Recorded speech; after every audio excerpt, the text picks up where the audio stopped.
దేవుని పరిశుద్ధ నామమునకు మహిమ కలుగునుగాక. గుడ్ మార్నింగ్, ఎలా ఉన్నారు? 119వ కీర్తన 9వ వచనం మనం చూసినట్లయితే,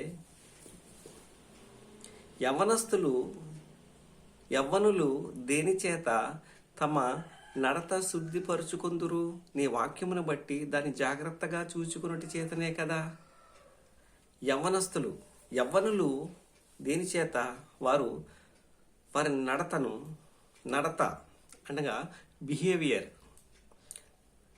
నువ్వు చూసే చూపు కావచ్చు, నువ్వు మాట్లాడే మాట కావచ్చు, నీ నడక కావచ్చు, నీ పడక కావచ్చు, అది దేవునికి యోగ్యకరంగా, నీ చుట్టూ ఉన్నవారికి ఆశీర్వాదకరంగా మారాలి అంటే నీ ప్రవర్తన అంతటిని ఆయన అధికారానికి ఒప్పుకోవాలి. భక్తుడు అంటున్నాడు, యవ్వనస్తులు, ముఖ్యంగా బ్రదర్స్ అండ్ సిస్టర్స్, మీ ప్రవర్తన. ఈరోజు ఎటు చూసినా కూడా మనం ఎన్నో వార్తలు వింటున్నాం. మన చుట్టూ, మన సమాజంలో ఎన్నో ఘోరాలు మనం చూస్తున్నాం, ఘోరాలు మనం చూస్తున్నాం. ఎందుచేత అంటే వారు దేవుని భయం వారికి లేదు. కానీ నేను క్రీస్తుని విశ్వసించిన నేను ఏం చేయాలంటే, నడత, మన బిహేవియర్ ఎలా ఉండాలంటే శుద్ధి.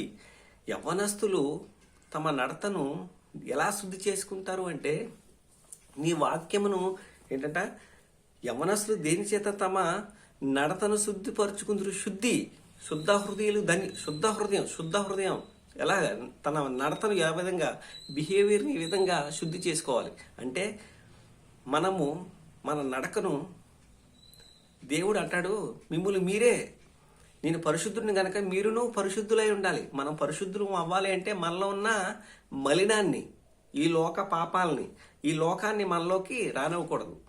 ఎంత చిన్న రంధ్రం అంత పెద్ద వాడని ఏ విధంగా ముంచేస్తుందో, ఆ చిన్న బలహీనత, ఆ చిన్న వ్యభిచారం, ఆ చిన్న దొంగతనం, ఆ చిన్న త్రాగుడు అలవాటు మనం ఉండనిచ్చినట్టయితే మన జీవితాన్ని నాశనం చేసేస్తుంది.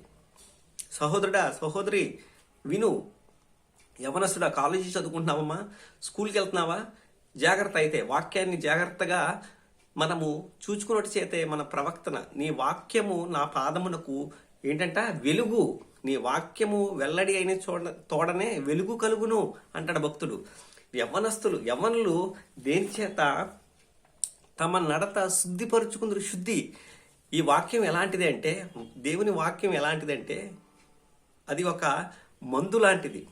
ఏ మందు? టానిక్. మీకేమైనా జ్వరము కానీ ఏదైనా ఒకైనా బలహీనత కానీ వచ్చిందనుకో, డాక్టర్ దగ్గరికి వెళ్ళినప్పుడు డాక్టర్ గారు ప్రిస్క్రిప్షన్ రాసి దాంట్లో ఒక మందులు రాస్తారు. ఆ మందులు మీరు 10 days వాడినమ్మా అంటే, మన 10 days ఆ మందులు వాడిన తర్వాత మనకి నయం అవుతుంది. అలాగే ఈ విధంగా డాక్టర్ గారు చెప్పినట్టుగా మనం చేస్తే, దేవుడు మనకు ఈ ఆత్మీయ ఆహారాన్ని మనకి ఇచ్చారు. మనం పాపం చేయకుండా, పాపంలో పడకుండా, మనం పరిశుద్ధంగా ఏ విధంగా జీవించాలో ఈ వాక్యం మనకి ఇచ్చారు దేవుడు. కనుకనే ఈ వాక్యాన్ని మనం క్రమం తప్పకుండా ఉదయం, సాయంత్రం, మధ్యాహ్నం ధ్యానించినప్పుడు మనం ఏమవుతామంట? శుద్ధి, మన నడత శుద్ధి అయిపోతుంది. ఇంకేమంటాడు? నీ వాక్యమును బట్టి ఎలాగా శుద్ధి అవుతుందంటే, దేవుని వాక్యమును బట్టి దాన్ని జాగ్రత్తగా చూచుకున్నట్టు చేతనే కదా.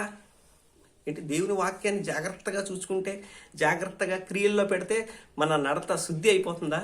తద్వారా నువ్వు ఆనందంగా ఉంటావు, తద్వారా నువ్వు సంతోషంగా ఉంటావు. దేవుని వాక్యాన్ని క్రియల్లో పెట్టే వారి ముఖాలు చూడండి, వెలిగిపోతాయి, ఆనందంగా ఉంటారు, సంతోషంగా ఉంటారు. ఈ లోకంలో నువ్వు ఏది సంపాదించినా, ఏది అర్జించినా దాని సంతోషం కొంతవరకే ఉంటుంది. కానీ దేవుని నువ్వు కలిగి ఉన్నప్పుడు ఆ సంతోషమే వేరు, ఆ ఆనందమే వేరు. ఏమంటాడు? నీ వాక్యమును బట్టి దాన్ని జాగ్రత్తగా చూసుకున్నట్టు చేతనే కదా.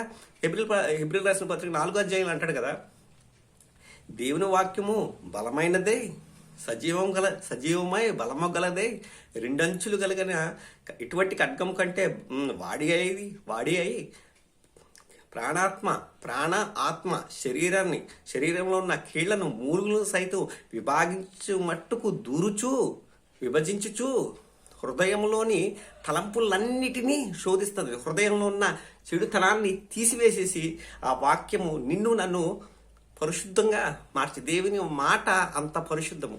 మనం చేయాల్సింది ఏంటంటే వాక్యాన్ని క్రియల్లో పెట్టి వాక్యానుసారంగా నడిచినట్లయితే ఇక్కడ నీకు సంతోషం, దేవుడు నా కుమారుడా అని హక్కును చేర్చుకుని నీకున్న సమస్యలన్నింటినీ తీర్చి ఆయన కుమార్తెగా ఆయన కుమారుడిగా నడిపించుకుంటాడు.